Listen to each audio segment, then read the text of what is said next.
Hello friends, welcome to my YouTube channel. ಈಗಿನ ದುನಿಯಾದಲ್ಲಿ cricket ಅಂದರೆ ಯಾರಿಗಿಷ್ಟ ಇಲ್ಲ ಹೇಳಿ. ಕ್ರಿಕೆಟ್ ಅಂತಂದರೆ ಎಲ್ರಿಗೂ ಪಂಚಪ್ರಾಣನೇ. ಆದರೆ ಎಷ್ಟೋ ಜನರಿಗೆ ಕ್ರಿಕೆಟ್ ಪಂಚಪ್ರಾಣ ಆದರೂ ಕೂಡ ನಮ್ಮ ಭಾರತದ ಹೆಮ್ಮೆಯ ಕ್ರಿಕೆಟಿಗರು ಯಾವ ಯಾವ ಹುದ್ದೆಗಳಲ್ಲಿದ್ದಾರೆ ಅಂತ ಯಾರಿಗೂ ಗೊತ್ತಿಲ್ಲ. ಸೊ ಇವತ್ತಿನ ವಿಡಿಯೋದಲ್ಲಿ ಯಾವೆಲ್ಲ ಕ್ರಿಕೆಟರ್ಗೂ ಯಾವ್ಯಾವ ಹುದ್ದೆಗಳಲ್ಲಿ ಕಾರ್ಯನಿರ್ವಹಿಸ್ತಾ ಇದ್ದಾರೆ ಅಂತ ಇವತ್ತಿನ ವಿಡಿಯೋದಲ್ಲಿ ನಿಮಗೆ ಕ್ಲಿಯರ್ ಆಗಿ ತಿಳಿಸ್ಕೊಡ್ತೀನಿ. ಸೊ ಯಾರು ಕೂಡ ವಿಡಿಯೋನ ಸ್ಕಿಪ್ ಮಾಡಲಾರ್ದೆ ಪೂರ್ತಿ ವಿಡಿಯೋನ ನೋಡಿ. ನಿಮಗೆ ಗೊತ್ತಾಗುತ್ತೆ ಯಾವೆಲ್ಲ ಕ್ರಿಕೆಟಿಗರು ಯಾವ ಯಾವ ಗೌರ್ಮೆಂಟ್ ಜಾಬನ್ನು ಮಾಡ್ತಿದ್ದಾರೆ ಅಂತ. ಸೊ ಭಾರತದ ಹೆಮ್ಮೆಯ ನಮ್ಮ ಕ್ರಿಕೆಟಿಗರು ಭಾರತದ ಪುರುಷ ಮತ್ತು ಮಹಿಳಾ ಕ್ರಿಕೆಟ್ ಆಟಗಾರರು ಕೇವಲ ಮೈದಾನದಲ್ಲಿ ಅಷ್ಟೇ ಅಲ್ಲ, ದೇಶದ ವಿವಿಧ ಸರ್ಕಾರಿ ಸಂಸ್ಥೆಗಳಲ್ಲಿಯೂ ಸೇವೆಯನ್ನು ಸಲ್ಲಿಸ್ತಾ ಇದ್ದಾರೆ. ಸರ್ಕಾರಿ ಬ್ಯಾಂಕ್ಗಳಾಗಲಿ, ಭಾರತೀಯ ರೈಲ್ವೆ, ಸಶಸ್ತ್ರ ಪಡೆ, ಸಾರ್ವಜನಿಕ ವಲಯದ ಸಂಸ್ಥೆಗಳಲ್ಲಿ ನಮ್ಮ ಹೆಮ್ಮೆಯ ಕ್ರಿಕೆಟಿಗರು ಸೇವೆಯನ್ನು ಸಲ್ಲಿಸ್ತಾ ಇದ್ದಾರೆ. ಮೊದಲನೇದಾಗಿ ನೋಡೋದಂತಂದರೆ MS ಧೋನಿ. ಇವರು ಕೂಡ ನಮ್ಮ ಭಾರತೀಯ ಟೆರಿಟೋರಿಯಲ್ ಆರ್ಮಿ ಅಂದರೆ TA ಒಳಗಡೆ ಇವರು ಲೆಫ್ಟಿನೆಂಟ್ ಕರ್ನಲ್ ಆಗಿ ಕಾರ್ಯವನ್ನು ನಿರ್ವಹಿಸ್ತಾ ಇದ್ದಾರೆ. ಇನ್ನು ಎರಡನೇದಾಗಿ ನೋಡೋದಂತಂದರೆ ಗಾಡ್ ಆಫ್ ದಿ ಕ್ರಿಕೆಟ್ ಅಂತಲೇ ಫೇಮಸ್ ಆಗಿರುವ ಸಚಿನ್ ತೆಂಡೂಲ್ಕರ್ ಅವರು ಭಾರತೀಯ ವಾಯುಪಡೆ ಅಂದರೆ ಇಂಡಿಯನ್ ಏರ್ಫೋರ್ಸ್ ಒಳಗಡೆ ಗೌರವ ಹುದ್ದೆಯಾಗಿ ಇವರು ಕೂಡ ಕ್ಯಾಪ್ಟನ್ ಆಗಿ ಕಾರ್ಯವನ್ನು ನಿರ್ವಹಿಸ್ತಾ ಇದ್ದಾರೆ. ಇನ್ನು ಮೂರನೇದಾಗಿ ನೋಡೋದಂತಂದರೆ ನಿಮಗೆಲ್ಲರೂ ಕೂಡ ಕಪಿಲ್ ದೇವ್ ಹೆಸರನ್ನ ಕೇಳ್ಬೋದು. ಇವರು ಕೂಡ ಇಂಡಿಯನ್ ಟೆರಿಟೋರಿಯಲ್ ಆರ್ಮಿ ಅಂದರೆ ಇವರು ಕೂಡ TA ಒಳಗಡೆ ಇವರು ಕೂಡ ಲೆಫ್ಟಿನೆಂಟ್ ಕರ್ನಲ್ ಆಗಿ ಸೇವೆಯನ್ನು ಸಲ್ಲಿಸ್ತಾ ಇದ್ದಾರೆ. ಇನ್ನು ನಮ್ಮ ಕರ್ನಾಟಕದ KL ರಾಹುಲ್ ಇವರು ಭಾರತೀಯ ರಿಸರ್ವ್ ಬ್ಯಾಂಕ್ ಅಂದರೆ RBI ಒಳಗಡೆ ಇವರು ಅಸಿಸ್ಟೆಂಟ್ ಮ್ಯಾನೇಜರ್ ಆಗಿ ಕಾರ್ಯವನ್ನು ಸಲ್ಲಿಸ್ತಾ ಇದ್ದಾರೆ. ಇನ್ನು ನೆಕ್ಸ್ಟ್ ನೋಡೋದಂತಂದರೆ ಉಮೇಶ್ ಯಾದವ್. ಇವರು ಕೂಡ ಭಾರತೀಯ ರಿಸರ್ವ್ ಬ್ಯಾಂಕ್ ಅಂದರೆ RBI ಬ್ಯಾಂಕ್ ಒಳಗಡೆ ಇವರು ಕೂಡ ಅಸಿಸ್ಟೆಂಟ್ ಮ್ಯಾನೇಜರ್ ಆಗಿ ಸೇವೆಯನ್ನು ಸಲ್ಲಿಸ್ತಾ ಇದ್ದಾರೆ. ಇನ್ನು ನೆಕ್ಸ್ಟ್ ನೋಡೋದಂತಂದರೆ ಯುಜೇಂದ್ರ ಚಹಲ್.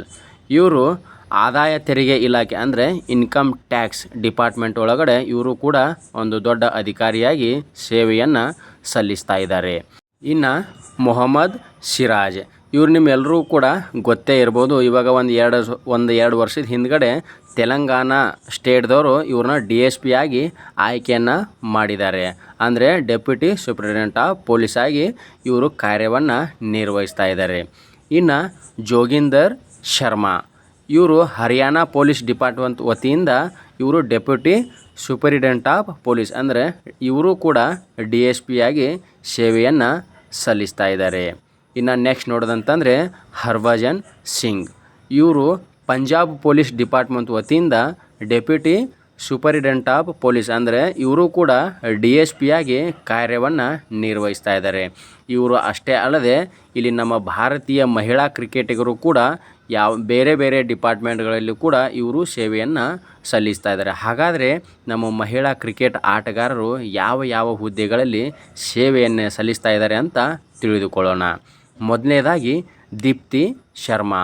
ಇವರು ಉತ್ತರ ಪ್ರದೇಶ್ ಪೊಲೀಸ್ ಡಿಪಾರ್ಟ್ಮೆಂಟ್ ವತಿಯಿಂದ ಇವರು ಕೂಡ ಡೆಪ್ಯೂಟಿ ಸೂಪರಿಂಟೆಂಡೆಂಟ್ ಆಫ್ ಪೊಲೀಸ್ ಅಂದರೆ ಇವರು ಕೂಡ ದೀಪ್ತಿ ಶರ್ಮಾ ಉತ್ತರ ಪ್ರದೇಶದ DSP ಆಗಿ ಸೇವೆಯನ್ನು ಸಲ್ಲಿಸ್ತಾ ಇದ್ದಾರೆ. ಇನ್ನು ಎರಡನೇದಾಗಿ ನೋಡೋದಂತಂದರೆ ರಿಚಾ ಘೋಷ್. ಇವರು ಪಶ್ಚಿಮ ಬಂಗಾಳ ಪೊಲೀಸ್ ಡಿಪಾರ್ಟ್ಮೆಂಟ್ ವತಿಯಿಂದ ಇವರು ಕೂಡ ಡೆಪ್ಯೂಟಿ ಸೂಪರಿಂಟೆಂಡೆಂಟ್ ಆಫ್ ಪೊಲೀಸ್ ಅಂದರೆ DSP ಆಗಿ ಇವರು ಕೂಡ ಸೇವೆಯನ್ನು ಸಲ್ಲಿಸ್ತಾ ಇದ್ದಾರೆ. ಇನ್ನು ಮೂರನೇದಾಗಿ ಹರ್ಮನ್ಪ್ರೀತ್ ಕೌರ್. ಇವರು ಕೂಡ ಕ್ರೀಡಾಕೋಟ ಒಳಗಡೆ ಭಾರತೀಯ ರೈಲ್ವೆ ಡಿಪಾರ್ಟ್ಮೆಂಟ್ ಒಳಗಡೆ ಇವರು ಕೂಡ ಸೇವೆಯನ್ನು ಸಲ್ಲಿಸ್ತಾ ಇದ್ದಾರೆ. ಇನ್ನು ಪೂಜಾ ವಸ್ತ್ರಾವ್ಕರ್. ಇವರು ಮಧ್ಯಪ್ರದೇಶ್ ಪೊಲೀಸ್ ಡಿಪಾರ್ಟ್ಮೆಂಟ್ ವತಿಯಿಂದ ಇವರು ಕೂಡ ಡೆಪ್ಯೂಟಿ ಸೂಪರಿಂಟೆಂಡೆಂಟ್ ಆಫ್ ಪೊಲೀಸ್ ಅಂದರೆ DSP ಆಗಿ ಸೇವೆಯನ್ನು ಸಲ್ಲಿಸ್ತಾ ಇದ್ದಾರೆ. ಇನ್ನು ನಾಲ್ಕನೇದಾಗಿ ನೋಡೋದಂತಂದರೆ ಸ್ನೇಹಾ ರಾಣಿ. ಇವರು ಭಾರತೀಯ ರೈಲ್ವೆ ಡಿಪಾರ್ಟ್ಮೆಂಟ್ ಒಳಗಡೆ ಕೂಡ ಇವರು ಒಂದು ಅಧಿಕಾರಿಯಾಗಿ ಕ್ರೀಡಾಕೋಟದಲ್ಲಿ ಇವರು ಸೇವೆಯನ್ನು ಸಲ್ಲಿಸ್ತಾ ಇದ್ದಾರೆ. ಅಷ್ಟೇ ಅಲ್ಲದೆ ನಿವೃತ್ತ ಕ್ರಿಕೆಟ್ ಆಟಗಾರರು ಯಾರಪ್ಪ ಅಂತಂದರೆ ಮಿತಾಲಿ ರಾಜ್. ಇವರು ಕೂಡ SBI ಅಂದರೆ ಸ್ಟೇಟ್ ಬ್ಯಾಂಕ್ ಆಫ್ ಇಂಡಿಯಾ ಇವರು ಕೂಡ ಹಿರಿಯ ಹುದ್ದೆಯಲ್ಲಿ ಇವರು ಸೇವೆಯನ್ನು ಸಲ್ಲಿಸಿದ್ದಾರೆ. ಇನ್ನು ಕೊನೆಯದಾಗಿ ನೋಡೋದಂತಂದರೆ ಶ್ರುತಿ ಮಂದಣ್ಣ. ಇವರು IOCL ಅಂದರೆ ಇಂಡಿಯನ್ ಆಯಿಲ್ ಕಾರ್ಪೊರೇಷನ್ ಒಳಗಡೆ ಇವರು ಕೂಡ ದೊಡ್ಡ ಅಧಿಕಾರಿಯಾಗಿ ಸೇವೆಯನ್ನು ಸಲ್ಲಿಸ್ತಾ ಇದ್ದಾರೆ. ಸೊ ನಿಮ್ಮೆಲ್ಲರೂ ಕೂಡ ಇವಾಗ ಯಾವೆಲ್ಲ ಕ್ರಿಕೆಟಿಗರು ಯಾವ ಯಾವ ಹುದ್ದೆಗಳಲ್ಲಿ ಸೇವೆಯನ್ನು ಸಲ್ಲಿಸ್ತಾ ಇದ್ದಾರೆ ಅಂತ ನಿಮ್ಗೆ ಗೊತ್ತಾಗಿರ್ಬೋದು.